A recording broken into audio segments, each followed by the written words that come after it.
There. Can you hear me now? There he is. There. Good. Okay. Hi, Susie. Hi. Thank you so much, Garland. You're amazing. I just had to say that, and then I'll leave these guys to it. And hi, John. How are you? Happy to do it. Anything for Julian. Are you wearing a red striped shirt? I am wearing a red striped shirt. It was either that or the John Lennon shirt, but I think I wore that last time. I'm not knocking it. I could see the very top of the shirt, and I know my Jamaican beers, but maybe not that well. But that's why I asked. But that's great. How you doing? I'm okay, thanks. You can tell behind me, I just moved into a new house day before yesterday, so it's chaos. So I apologize in advance.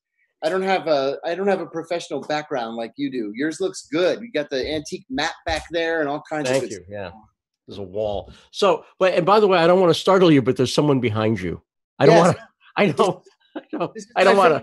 to scare you. Oh. Hey, how's it going? Nice to see you. So you say hello. How's it going? Good. I'm glad. John's ex-CIA. I should warn him. So let's talk about that, John. So I get to interview you, which is exciting. But people should know that you and I know each other because we both co-host shows on Radio Sputnik. That's right. I host Fault Lines with Nixon Stranahan with Garland Nixon, who was just on. You co-host Loud and Clear with Brian Becker. And you and I also, I'll say this, John, I like you. I like you. I always have. Yeah. So I think John and I is it fair to say we're friends? I think we're friends. I consider friends, work friends. Yes. We don't go fishing together. No, not yet. Not yet. I don't fish. I'm not Angleton. And no, you don't want to be Angleton. And I'm single again, so I have plenty of time to fish now. Really? Okay, good. Yeah, we'll do the happy hours. But so it's been fascinating for me getting to know you over the past few months because I do generally. First off, I like you as a guy, and I always like talking to you. But it's rare to be able to talk to somebody who is ex-CIA, right? That's unusual, right? Yes. And who also took a stand when you took your stand against. So just briefly give that little bit of your bio for people who might not know it, because I think it's neat, but people don't. You're an ex-CIA officer, head of counterterrorism in Pakistan in 2002, among other things. And then what happened? Just tell that story real briefly. It started, I usually say it started in 2007. It actually didn't start in 2007. It started in 2002 after the capture of Abu Zubaydah, who we believed at the time was the number 3 in Al-Qaeda. We caught Abu Zubaydah at the end of March 2002. And then I returned to CIA headquarters in May of 2002. I had only been home a couple of days, and a senior officer asked me if I wanted to be, his words, trained in the use of enhanced interrogation techniques. I had never heard the term before. Again, mid-2002. He explained to me what it was. I said, that's a torture program. You can use whatever euphemism you want. It's a torture program. I don't want any part of it. I didn't realize at the time that I became known as the human rights guy at the CIA, which is not career enhancing. But I took it very seriously. I took my oath to the Constitution seriously. I took respect for international law and human rights very seriously. And so I was the only person out of 14 who were approached who declined to be trained in the torture program. I resigned from the CIA 2 years later, went into the private sector. I kept waiting for somebody to come forward to essentially blow the whistle on the torture program, which I believed then and I believe now was both illegal and immoral, well, and unethical as well. So nobody came forward. And I waited 3.5 more years. And finally, in December of 2007, I went on ABC News and I said that the CIA was torturing its prisoners. I said that torture was official U.S. government policy. And I said that the policy had been personally approved by the president. So as you might imagine, the CIA referred me to the FBI as having committed a grave national security crime. The FBI investigated me from December of 2007 to December of 2008, and then determined that I had not committed a crime and closed the case. A month later, Barack Obama becomes president, and brings John Brennan on board as the Deputy National Security Advisor. John and I go way back into the late 80s. We have not liked each other since the late 80s. And John secretly asked the Justice Department to reopen the case against me. I had no idea that I was under investigation again.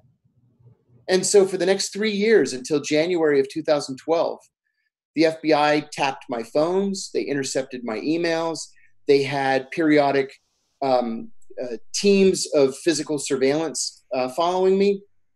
And then in January of 2012, I was charged with 5 felonies coming out of that ABC News interview, including 3 counts of espionage. Of course, I hadn't committed espionage, and the charges were eventually dropped, but not until I took a plea to a lesser charge. I was already over $1 million in debt to my lawyers. And so to make the thing go away, I took a plea to a lesser charge. I did 23 months in a federal prison, never apologizing, because I still believe in my heart I did nothing wrong. It's the government that did the wrong.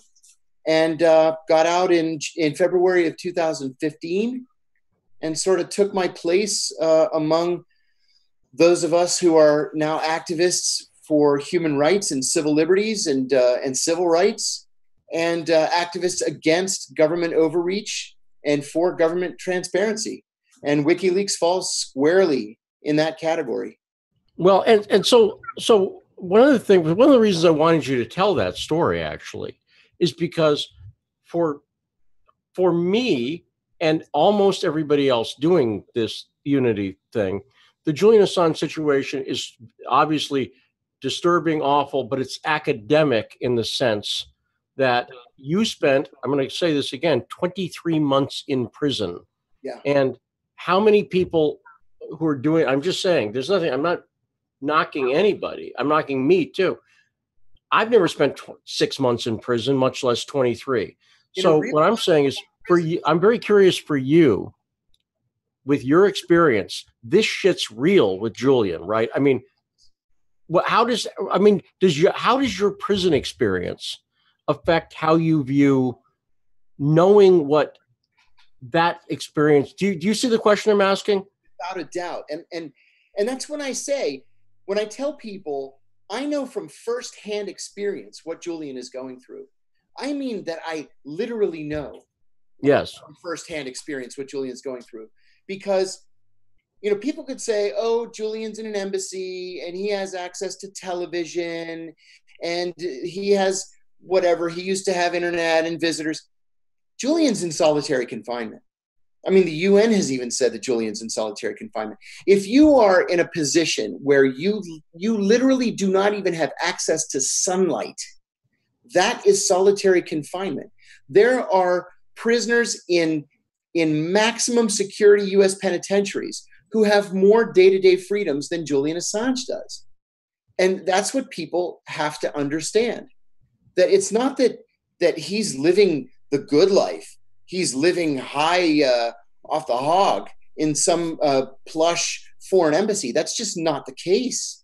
I mean, if you don't have access to sunlight, if you don't have access to exercise, it's going to take a toll on your health and it's going to shorten your life. And that's exactly the same kind of thing that we see in solitary confinement in prisons across the United States.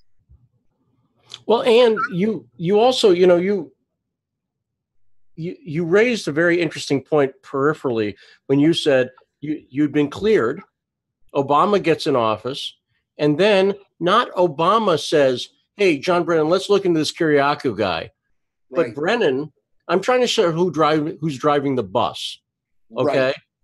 That's a great question too. If I can interrupt you for 1 second. I am by no stretch of the imagination a fan or supporter of Donald Trump. But I will tell you that John Brennan, who has been harassing Donald Trump since the man became president, was the person who targeted me for the reopening of the investigation.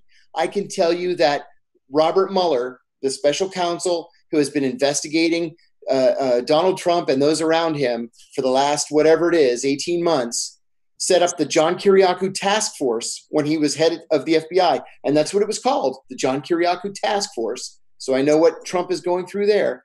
And it was Peter Strzok the FBI agent who arrested me on January the 12th, 2012. So I know exactly what Donald Trump et al. Are going through. And, it seems to me that in part, that's one of the reasons why we have heard Trump more than once joke or maybe not joke about Julian Assange and WikiLeaks. And it's because they actually have something in common. We all do. Right. We all know what government overreach is. We all know what happens when you are targeted by someone, targeted by a government that has unlimited resources, unlimited manpower, and dedicates itself not just to ruining you. I mean, ruining you is easy, but dedicates itself to making sure that you die in prison. And that's what their goal is with Julian Assange. And why? Why is that their goal, Lee? Because it's Julian that has been exposing the crimes committed by governments and other sovereign entities around the world. Well, so let me try a theory out on you. I'm going to hit you with a theory, and you, as a former CIA officer, student of CIA history, let me try this on you. One of the things I'm trying to do when I think about what American propaganda looks like, that people believe, if I had to say what's one of the big lies, is we're taught from childhood in school that our government has three branches: the executive, the legislative, and the judicial branch. Right. That's a lie. It's a lie. I would argue that, in fact, since about World War II, with the funding, when after the CIA was set up in 47, goes into operation in 48, right? Interfering in the Italian election. Just saying. That's right. That since then, effectively, Truman tried to warn us, Eisenhower tried to warn us that, in fact, we have an unelected fourth branch of government. You can call it the deep state or the military-industrial complex. You can call it the sum of the intelligence community, the CIA doing not just advising the president, which was their original purpose, but doing operations. And that, in fact, if you think the government is actually three branches with checks and balances, you're just wrong. It's this fourth branch that actually runs things. What I mean by that is not that there's not some wiggle room, because if they completely ran things, it'd be chaos. But I mean, it would be much more of a police state than it is now. So these other branches still sort of act a little as a check and balance on them. But that, broadly speaking, I feel, forget whether you like Donald Trump or hate him, forget whether you like Obama or hate him, they're not as in charge as everyone would like to pretend that they are. And so what do you think of this theory that one of the big lies is just that we don't live in that system that we're taught in civics class in third grade at all? Oh, I wouldn't even call that a theory, Lee. I would call that fact. Right. Yeah. That's fact. When you've got three consecutive presidents in Harry Truman, Dwight Eisenhower, and John Kennedy, who all warned us about the military-industrial complex, who warned us about the CIA and about unelected bureaucrats running government, we should have taken heed, and we didn't. And now, especially since the 9/11 attacks, it's too late. At least it's too late without some sort of a counterbalance, which I believe WikiLeaks is, or at least should be, because you've got these unelected officials who know that they can outweight any president. Look, the CIA hated Jimmy Carter, but they knew that because presidents come and go, that they can wait out Jimmy Carter, and they did. They weren't crazy about Bill Clinton either, and Clinton finally left. They hate Donald Trump, but they know Donald Trump's going to go one of these days, and they're still going to be there. We're talking about people at the CIA, the FBI, NSA, DIA, and these other three-letter agencies who are there for 20, 25, 30, in some cases, 40 years. These guys are entrenched in these intelligence service bureaucracies while presidents come and go. And these guys know that they really run the day-to-day operations of the government. So when Donald Trump says, God bless WikiLeaks on the campaign trail, these guys at the CIA and the FBI, they chuckle to themselves, because it doesn't matter what Donald Trump thinks about WikiLeaks. It only matters what they think about WikiLeaks, because they know that once these presidents go, they're still going to be there. And I will say the one thing that that whoever's president's got going for them is that they have the bully pulpit in a way that no other American has. There's not a senator on the Hill who, if they do a press conference, guaranteed every camera's going to show up. Does that make sense? Even Grassley, head of right? McConnell, head of the Senate, they might not cover it. Donald Trump walks into the White House press room, every camera in the world's going to be on him. And whoever's president, every camera in the world. And that's that bully pulpit. And that's why, and I think the thing they're so scared of with Trump is if he figures out that he's not really in charge, they're doing a good job. Pompeo, Pompeo knows how to play him. See, here's the thing. As a CIA guy, you know how to play people. How hard is Donald Trump to figure out for you? A sixth grader could figure him out. How does Donald Trump, let's do a quiz. How does Donald Trump react when you criticize him publicly? He attacks you. He attacks you. And the way you control Donald Trump is you help inflate his ego, pump him up, and then you get what you want. And that's exactly what Mike Pompeo has done. Mike Pompeo was a nobody. Mike Pompeo was a 3-term congressman from Kansas. He was a member of the Intelligence Committee, big deal. And next thing you know, he's the director of the CIA. And the next thing you know, after that, he's the Secretary of State. The guy's in over his head. Now, he's a smart guy. He's a West Point grad. He graduated from Harvard Law. He's a very smart guy. But more important than being smart is he knows how to play Donald Trump. And so where we've seen this personnel bloodbath elsewhere in the administration, Pompeo's proven to be a survivor because he knows exactly how this game is played. As has Bolton, yes, who came in, and as have people like Stephen Miller, for instance, yes, who I know Steve Miller from before when he was in the administration and stuff like that. Whereas a guy like Bannon couldn't hang. He couldn't hang because he didn't know. At the end of the day, he just got. I think he just got sick of.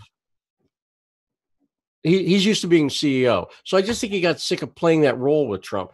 But this is why it's so dangerous. And again, I try to say this to people because what happens is people's political biases. They go, "I hate Trump, and I hate him because." And there's a lot of valid reasons to hate Trump, as I think there are valid reasons to hate almost any politician I can think of now.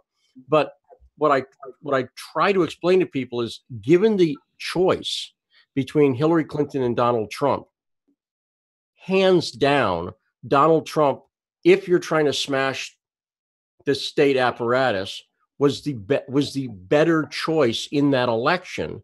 Sure. Because at least Hillary Clinton was the apparatus. Right. Yes. I mean, whether you like her politics or dislike her politics, Hillary Clinton was the deep state. I mean, she was a part of the deep state. She's been around forever. She's had every major job, every important job in foreign policy. She was on the Senate Foreign Relations Committee when she was on Capitol Hill, Secretary of State. She was First Lady and had foreign policy duties as First Lady. So yeah, she's part of this state that we're rallying against. That's right. And she's also the one who called for Julian Assange to be droned, or is that what she was? I forget the exact phrase. Yeah, she did. Yeah, but she called for him to be droned. So she would have been, I'll put it like this, she would have been worse. In an ideal world, we would have had Sanders, let's say, versus Trump, and that would have been better. And a lot of people wanted that, but again, Hillary kept that from happening, and WikiLeaks exposed it. And that's why I think that it's very interesting to me that people who were perceived and actual enemies of the DNC, who know things, Paul Manafort, whether you approve of his lobbying activities, which I don't actually, I think I don't like lobbying, but that being said, he was the only guy, for instance, in the Trump Tower meeting who knew what was going on. You can tell that from his notes.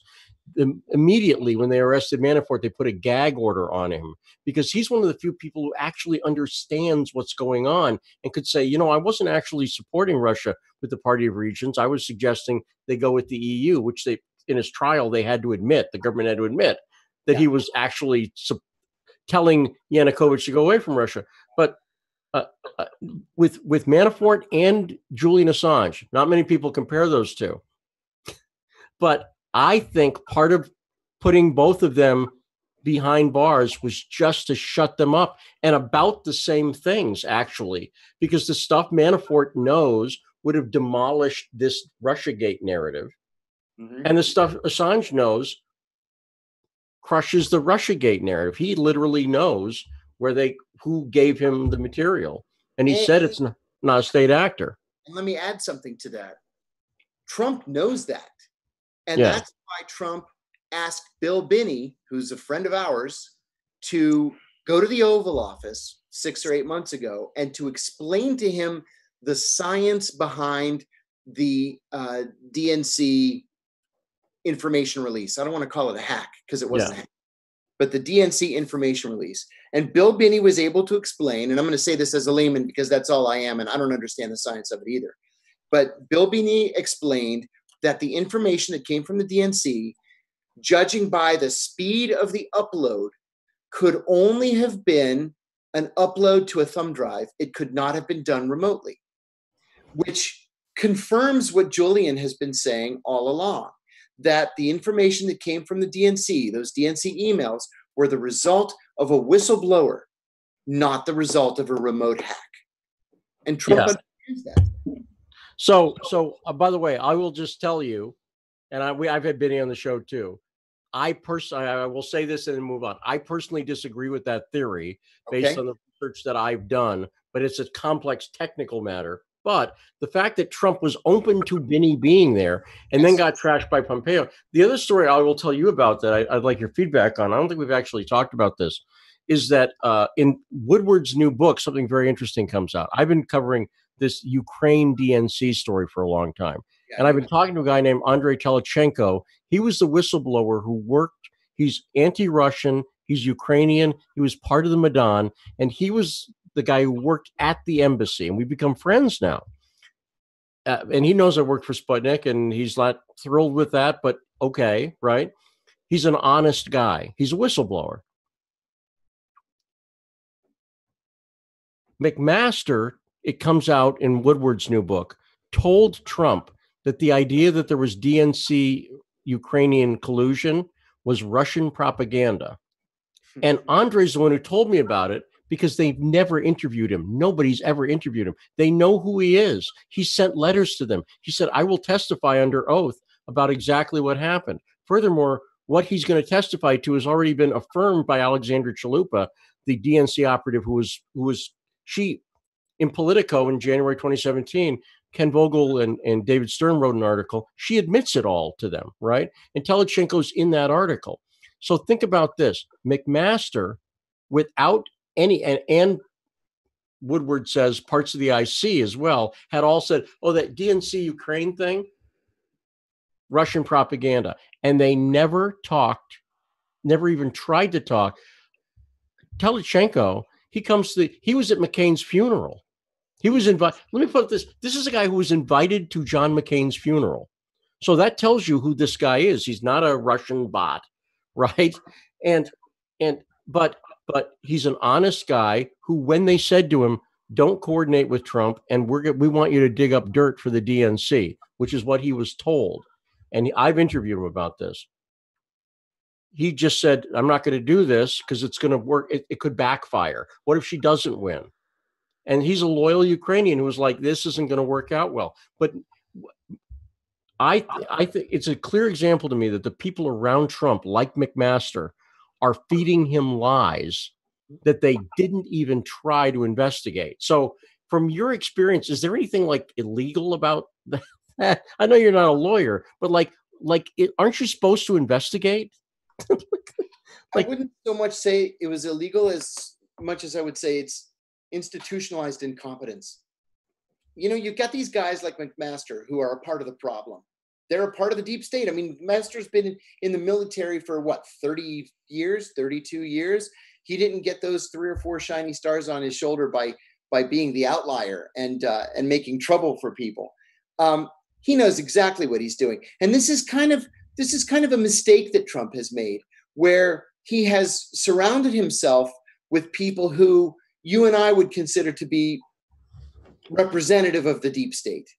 Now, I understand that really, because this is a new president. He's never been in politics before. He's never held elective office before. And he needs some insiders advising him just so he knows what's going on a day-to-day basis.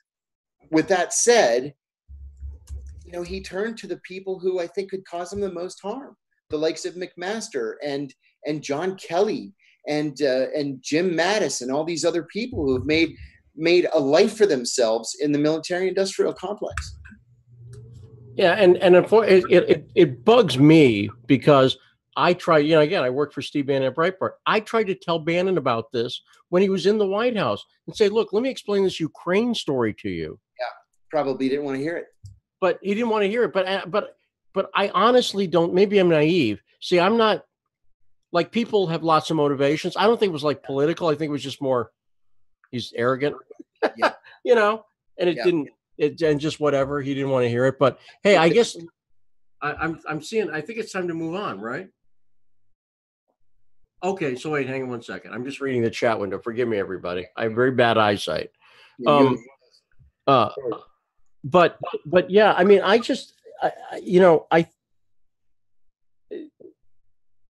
let's finish with this because we're waiting for Joe Lauria, the great Joe Lauria, to come on. By the way, once again, I mean, Joe from Consortium News helped organize these things, done an amazing job. And also, I think both you and I appreciate the work Susie and everybody else has done putting this together. I'm personally indebted to both Joe Lauria and to Susie Dawson, both. Yeah, me too. Now, John, what do you think the best thing people could do going forward to bring more light to this issue is? Thinking strategically, with the state of play as it is right now, do you have any ideas on effective activism that you think would work? Or maybe it's effective working through the legislature or something. What do you think would work? I think there are a couple of things. I've learned a lot of lessons since this whole thing started. One of those lessons is that activism works if you're patient with it. And I'll give you an example. I've got a group of friends in North Carolina. They're all retirees. They're all senior citizens. And they discovered that their local airport was the staging ground for CIA rendition flights around the world. It's just a little tiny municipal airport in rural North Carolina. And so they went to the owner of this airport. I've told the story in this venue before, but I'm going to repeat it. They went to the owner of the airport and they said, listen, we know that the CIA is staging its rendition flights here. We want you to cancel that contract. He told him to get the heck off this property. So then they started protesting in front of the entrance to the airport, carrying signs and banners and marching back and forth. People ignored them. Then they started laying down in the highway and blocking traffic. And they made themselves such pains in this guy's ass that he canceled his contract with the CIA. Now, the CIA likely just moved on to another airport. But I mean, if we all do that, if we all work toward that end, if we all maintain our activism, our excitement over activism, we can really get things done. One of the things that's really heartened me in the last few days, Lee, in this fight against Brett Kavanaugh, the likes of Code Pink and any number of groups that have opposed the Kavanaugh nomination, is that even when it became clear to them that Kavanaugh was going to win this vote and assume a seat on the Supreme Court, they kept up their activism. And it made the news, the mainstream news. And when that happens, you reach more people and you influence more people. Now, you and I talk about these issues on our own shows. I write about this all the time for either Consortium News or for reader-supported news, sometimes for Truthdig, a couple of times for the Washington Post and the Los Angeles Times. But we all have to keep this up. We all have to be public and forceful with our activism, because over a period of time, we really do convince people that we're right. And, now it's crunch time. If we're to believe what former President Correa has been saying the last couple of days, that Julian's in trouble, we need to stand up to protect him. And we need to do literally everything that's in our power to protect him. Not to think about it and ponder the issue and, post something on Facebook, I'm with Julian.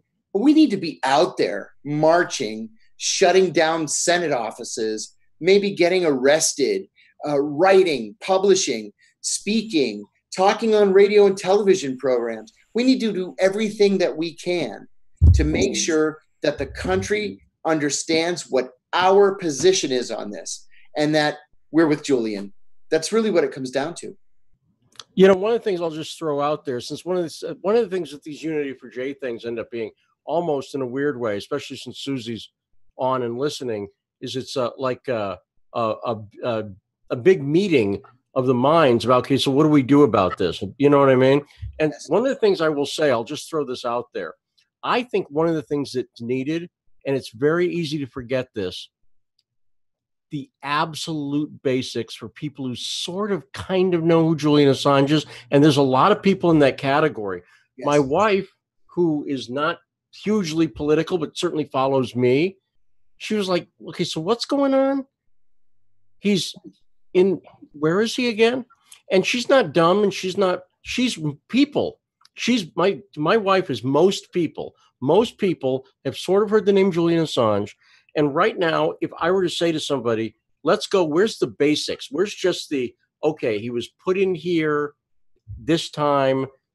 Here's what the, you know, like the basics in a nice graphic way or something like that, that makes it easy. Step 1, step 2, step 3. Oh, I get it now. Why is he in the embassy? Because it's a weird thing if you think about it. Well, my wife's just like, so wait a minute. Is he in prison, or is he, because I hear about an embassy. It's easy for us to forget that most people don't know that. It's easy for everybody on these calls to forget that most people probably don't even know who Julian Assange is. If you took a poll, probably 51% don't know. They, you know, who is it? An actor? I don't know. Is that the guy who played Sherlock Holmes or whatever? And so I'm just going to throw that out there. I think one form of activism is also not, because the kind of activism everyone's talking about is great and needed, but it's also preaching to the choir. Does that make sense? And that's why we've got to get to the mainstream media. You're right. I mean, these events are great, and I really enjoy them, and I actually rewatch portions of them. But we're all in agreement here. And this is speaking to the choir. We need to get to the people who disagree with us, or more importantly, Lee, as you're pointing out right now, to the people who really don't know what's going on. Yeah. That's where we're going to do this thing. It's a winning issue. Well, I'll put it like this. Once people understand it, they'll go, yeah, that's messed up, right? But it's a matter of getting people there. And also, as anyone who understands political order, you know, here's another thing. I'll just throw this out too. It's interesting. Oh, I see Joe, so I don't want to keep Joe, but because I think you're going to get both of us. This is an absolutely fascinating conversation for me to listen to about how we can evolve this into a greater and bigger movement in terms of the anti-war efforts. Also, what John was just saying is something that I've been really concerned about, which is that we just speak to the same audience. And I think that the Unity platform allows us to speak to a different audience and allows us to draw in different audiences, because I know certainly, you know, in Berlin, I had a fantastic experience in Berlin. I learned a ton working with the world's best privacy activists for nearly a year, but the European conference circuit is very much like a year-long holiday that everybody just hops from event to event to event, year in, year out, and I don't know that we're actually pushing into that new territory or enlarging the audience. And I certainly hope that with this, I just want to say something to you guys really quickly, because Joe made reference earlier to there having been some attacks on Unity as a concept. Of course, that was always going to happen. I predicted that right from the outset of the movement. It's standard for any movement. What was a little bit different with this is nobody fell for it. So, and from within our movement. So we have 70, I think now 84 participants. We had about 70 participants at the point last month where an organization, well, which is actually seems to be one random guy, but whatever, started writing nasty blog posts about us, started taking the links to those blog posts and emailing them to all of our participants and to asking them to make public statements against us and to decry our platform, to undermine our platform, then tagging all our movement supporters and anyone who tweeted on our hashtag on Twitter, private messaging them on Facebook, just a totally coordinated, comprehensive smear campaign against Unity. And I just want to say that to date, not one single one of our participants has withdrawn or their support or written a statement against the movement or anything like that. And that's not to say that one day that might not ever happen, but I'm pretty amazed to see that even with that type of social pressure, even with those types of tactics being used, and especially words like racist, fascist, white supremacist are being invoked, even though they're completely unfounded, but they're really highly charged words. They're words that come with significant fear and stigma. And still, everybody has held strong, and the community has been like this. And so it seems like this can go the course.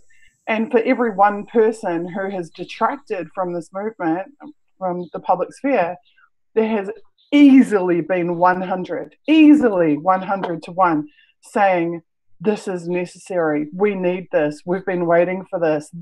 It's like once you give people the license to interact with each other again, they grab onto it and don't want to let it go. Is this the key, is what I'm really asking, to overcome, to overcome the divide and conquer. I feel like when we go to school with people who believe all different things. When we go and get a job, we have to work with people who believe different things. We can't be like, oh, if you're not a liberal or you're not a conservative, then I'm not going to work with you at this trucking company or wherever you work. Why is it in the activism sphere that we've been so siloed? And can we, this public first, almost like an experiment of finally overcoming the divide, can we push that out wider into the public? So who you want to answer that? Anybody and everyone. John's just paying his moving guy. He'll be back in a minute. So what are your thoughts? Well, so one of the things that's interesting about the American political scene, I'll just use that, is that we have the Democrats and the Republicans. The Democrats have a dysfunctional election system. In other words, clearly WikiLeaks exposed corruption that helped Hillary Clinton win, right? But they've got a very functional activism system. And you could see that with the Kavanaugh hearings, where the activism end of it. On the other hand, the Republicans have a completely broken activism system. They suck at activism, but at least candidates can make it through the gauntlet in a way they can't on the DNC side. And I think this works to the deep state's advantage, by the way, that both these systems are broken in different ways. What's interesting about the Unity for J movement is people on the left clearly understand organizing and activism in a way, because there's constant training and stuff like that, that people who are more on the right, and I've been on both, I've been on the left and the right. And so I know a little bit more than most people on the right. But I think the thing is, if you look at the people who are participating in Unity for J, you have so much institutional knowledge, and the strength of it is from a diverse range of people and ideas, from a John Kiriakou with CIA experience who can take that training and go, well, I think here's how the CIA does propaganda.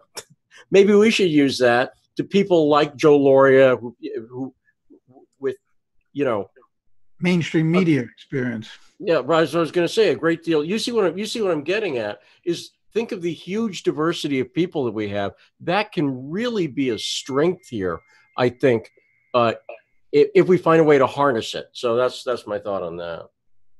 God, you know what we need? We need a steering committee. We need a steering committee, because right now what we have is a massive amount of human resource. We're calling them the Wiki Bees, and 3 days a week we all get together and we do these live streams of us actually working to progress the movement. And it's like literally soccer mums and grandparents and even like teenagers and people with 3 jobs are still taking a couple of hours to do it.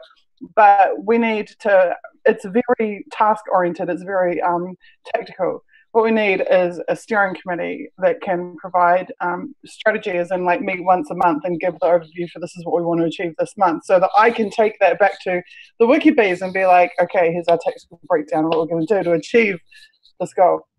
And I'll say I love the idea, and we're kind of doing this with these Unity for J interviews, but maybe it can be more formalized. I love the idea that, of course, the problem, nobody likes committees because everybody's been on them and they know how it goes. But if you could do the planning committee, the steering committee, and make it transparent and open and public, that's a very WikiLeaks approach, right? and it would alleviate some of the problems, which is I'm pissed at John because he took my parking space. And then that devolved, lots of these committee meetings behind closed doors, everybody knows it gets into the stupidest bullshit in the world. And it derails whatever activism people are doing, because all this, you can't do that publicly, because everybody in the audience is going to go, wait a minute, could you guys just take this outside? Let's talk about the Julian issue, because that's what we should be. So I don't know. I'm just going to throw that out there. But anyway, I appreciate, again, now that Joe and Susie are on, John and I both said it. Thanks so much for the work you guys are doing. Thanks so much for the tireless work you're doing. And thanks for on my end, allowing me to be part of this. Well, thank you. You're so awesome. I'm just going to say, the people who were targeted for smears from within this campaign are people who have given me zero drama, zero cause for concern, who have never created any problem for us, and who have given freely of their time and been 100% committed to Julian and to WikiLeaks. And that I put more credibility and stock in that than I ever will in what some random freaking person says about them. So I just want to point that out. You have been tireless in your support. Okay, I'm going to bow out as well, because here we have one of the most brilliant minds in general, one of the most experienced minds in journalism, Joe Lauria, and we have one of the world's foremost whistleblowers. And I would love to see this event close with a conversation between you two. And I will have a think on the steering committee stuff, and we might see what we can put together over the next month. So thank you guys. Thank you, John, so much. And thank you, Joe. Well,